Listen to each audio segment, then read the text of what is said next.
கூட்டணி கட்சிகளுடன் பேச்சுவார்த்தை நடத்த டி.ஆர். பாலு தலைமையில் மொத்தம் 7 பேர் அடங்கிய குழுவை திமுக அமைத்துள்ளது. திமுக ஏற்கனவே அறிவித்தபடி நாளை முதல் கூட்டணி கட்சிகளுடன் தொகுதி பங்கீடு தொடர்பான பேச்சுவார்த்தைகள் நடைபெற உள்ளன.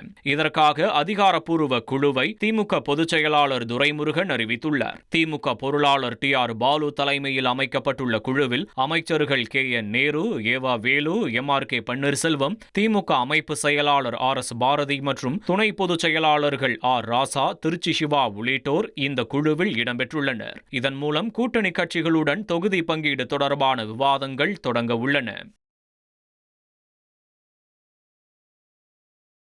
சட்டமன்ற தேர்தலுக்கான தொகுதி பங்கீட்டு பேச்சுவார்த்தை குழுவை மதிமுக பொதுச் செயலாளர் வைகோ அறிவித்துள்ளார். இந்த குழுவில் மதிமுக அவைத் தலைவர் ஆடிட்டர் அர்ஜுனராஜ், பொருளாளர் செந்தில் அதிபன், உயர்நிலை குழு உறுப்பினர் ஜீவன், தேர்தல் பணி செயலாளர் சேஷன் ஆகியோர் இடம்பெற்றுள்ளனர். இவர்கள் சட்டமன்ற தேர்தலில் மதசார்பற்ற முற்போக்கு கூட்டணிக்கு தலைமை தாங்கும் திமுகவுடன் தொகுதி பங்கீடு குறித்து பேச்சுவார்த்தை நடத்துவார்கள் என்றும் தெரிவிக்கப்பட்டுள்ளது.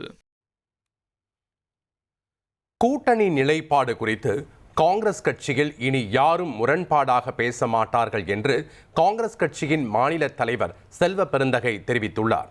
சமூக ஊடகங்களில் ஒரு கருத்து இருக்குது, தேமுதிக உள்ள வந்ததுக்கு அப்புறம் இன்னும் முன்னாடி இருந்த கட்சிகளுடைய அந்த சீட்டு எண்ணிக்கை கொஞ்சம் குறைய வாய்ப்பு இருக்கிறதா சொல்றாங்க.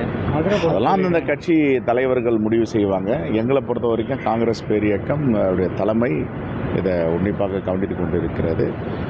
கூட்டணியில் எந்த பிரச்சனையும் இல்லை.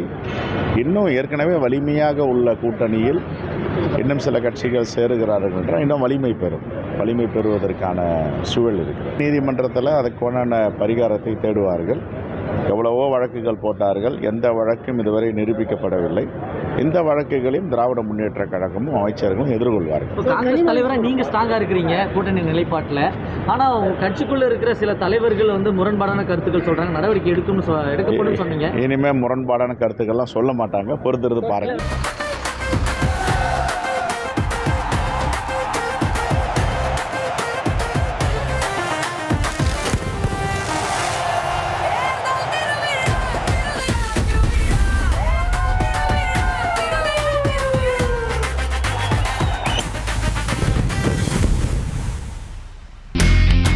இனி செல்லும் இடமெல்லாம் செய்தி. தந்தி டிவியின் வாட்ஸ்அப் சேனலை ஃபாலோ பண்ணினா செல்லருக்கும் இடமெல்லாம் செய்தி. இதோ QR கோட் இப்பவே ஸ்கேன் பண்ணுங்க, ஃபாலோ பண்ணுங்க.